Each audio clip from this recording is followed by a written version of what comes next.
சமூக ஆர்வலரான அன்னை வி.ஜி. சரவணன் அவர்கள் கடந்த 5 ஆண்டுகளுக்கும் மேலாக ஸ்ரீவைகுண்ட தொகுதி மற்றும் அதன் சுற்று வட்டார பகுதிகளில் உள்ள ஆதரவற்ற ஏழை எளியவர்களுக்கு இளம் தேடி இரவு உணவு திட்டத்தை ஏற்படுத்தி உணவு வழங்கி வருகிறார்.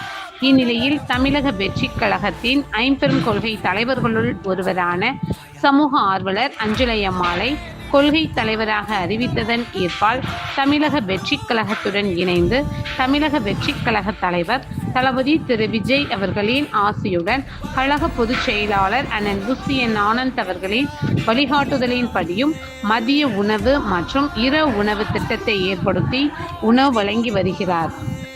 6/5/2026 அன்று ஸ்ரீவைகுண்டம், கோட்டைக்காடு, உண்டியலூர், ஏரல், கீழமங்கலக்குறிச்சி, சிறுதொண்டநல்லூர் ஆகிய பகுதிகளில் உள்ள ஆதரவற்ற ஏழை எளியவர்களுக்கு மதிய உணவும், அண்ணாநகர், கொட்டாரக்குறிச்சி, ஆறுமுகமங்கலம், அரசன்குளம், மாரமங்கலம், இடையர்காடு, தளவாய்புரம், சம்படி காலனி, மேலச்சம்படி மற்றும் அதன் சுற்று வட்டார பகுதிகளில் உள்ள ஆதரவற்ற ஏழை எளியவர்களுக்கு இரவு உணவும் தமிழக வெற்றிக் கழகம் தூத்துக்குடி மேற்கு மாவட்டம் ஜனநாயகனின் தீவிர ரசிகர் சமூக ஆர்வலர் அன்னை வி.ஜி. சரவணன் அவர்களின் சார்பில் அன்று 218 நபர்களுக்கு உணவு வழங்கப்பட்டது.